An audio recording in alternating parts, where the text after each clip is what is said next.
आज हम एक ऐसे प्लांट की रिपोर्टिंग करेंगे जो होगा बेस्ट एयर प्यूरीफायर प्लांट, यानी कि हवा को शुद्ध रखने वाला प्लांट। और उसका नाम भी बहुत प्यारा सा है, लैला मजनू।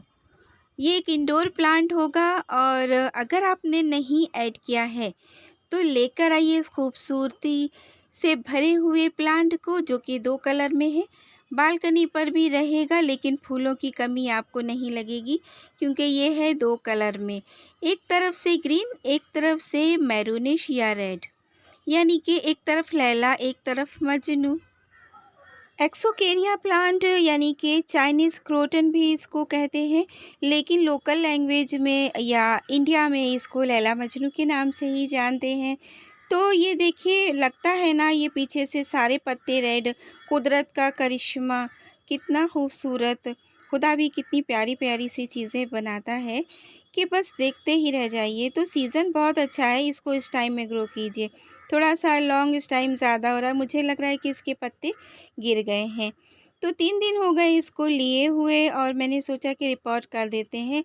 ये इतने छोटे से कंटेनर में था और पानी इसका सूख जा रहा था। सुबह दिया था, रात तक ये सूखा-सूखा सा लग रहा, कुछ पत्तियाँ भी मुरझाई लग रही। तो मुझे लगता है कि इंडोर पर भी इस पर बहुत ज़्यादा गर्मी में वाटरिंग तो करनी ही करनी पड़ेगी।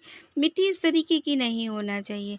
तो प्लांट को देख के आप आइडिया लगा सकते हैं, ये एक लीवी प्लांट है, यानी कि इसके पास सिर्फ पत्ते ही तो ग्रो होंगे, तो जिसके लिए कंपोस्ट ज़्यादा बेहतर रहेगी और बहुत ज़्यादा खाद भी नहीं देना पड़ेगी, क्योंकि इंडोर प्लांट को वैसे भी ज़्यादा खाद नहीं देना चाहिए। लेकिन एक गमले में भी, अगर आप बड़े गमले में रखें तो थोड़ा बड़ा हो जाता है, तो 5 से 6 महीने में एक बार वर्मी कंपोस्ट या फिर गोबर खाद दे सकते हैं।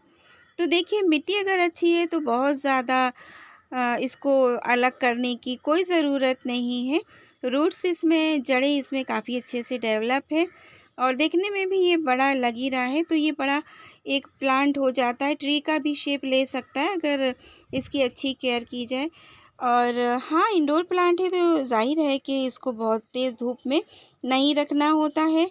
यहाँ पर मैंने एक कंटेनर लिया है जिसमें जो अपनी टेरेस को झाड़ा था, सारा कचरा झाड़ने के बाद सूखे पत्ते, मिट्टी सब मैंने इसके अंदर भर दिया है।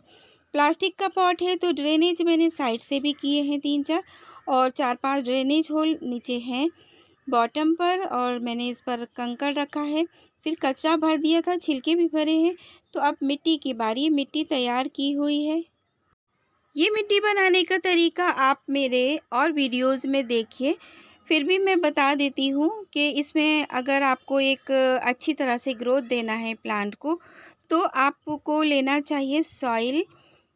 50% ठीक रहेगी, बाकी आप इसमें 30% मिला दीजिए कोई भी मैन्योर, गुड मैन्योर या काऊ डंग कंपोस्ट, कुछ भी वर्मी कंपोस्ट।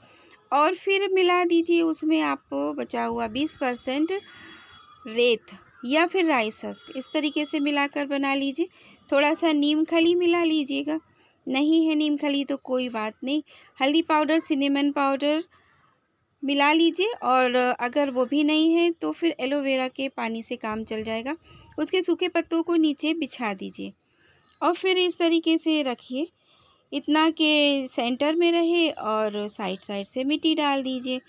तो बहुत ज़्यादा गहराई में भी मैंने नहीं दबाया है और बहुत ज़्यादा ऊपर भी नहीं रखा है। बस इसी तरीके से प्लांट को रिपोर्ट कीजिए।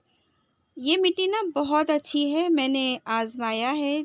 मैंने इतने सारे प्लांट में, अपने 200-250 के करीब प्लांट्स में मैंने इस तरीके की मिट्टी बनाकर दी है और ग्रोथ आप देख सकते हैं। टेरेस गार्डन में प्लांट्स माशाल्लाह ठीक ही रहते हैं। वैसे तो मैं इस प्लांट को न्यू ऐड कर रही हूँ अपने गार्डन में, लेकिन इस प्लांट को देखकर और अपने एक्सपीरियंस के हिसाब से अंदाज़ा लगा सकती हूँ कि इसको एक नम मिट्टी चाहिए रहेगी। और क्योंकि ये एक इंडोर प्लांट है तो आप इसको बहुत तेज़ धूप में नहीं रख सकते। गर्मी में आप इसको बालकनी पर रखिए, जहाँ मॉर्निंग की और इवनिंग की 1 से 2 घंटे की सनलाइट आती हो। और अगर आप अपने टेरेस पर रख रहे हैं तो बस विंटर्स में आप इसको अपने पेड़ों के आसपास नीचे रखिए, जहाँ पेड़ों की छाँव आती रहे और बहुत कम धूप मिले। इस तरीके से आप इस प्लांट को चलाएँगे तो बहुत अच्छे से ग्रो करेगा। मिट्टी चेक करके दीजिएगा, सर्दी में अगर दे रहे हैं तो 1 आध हफ्ते में दीजिए, जब तक के 1 से 2 इंच तक की मिट्टी सूख ना जाए।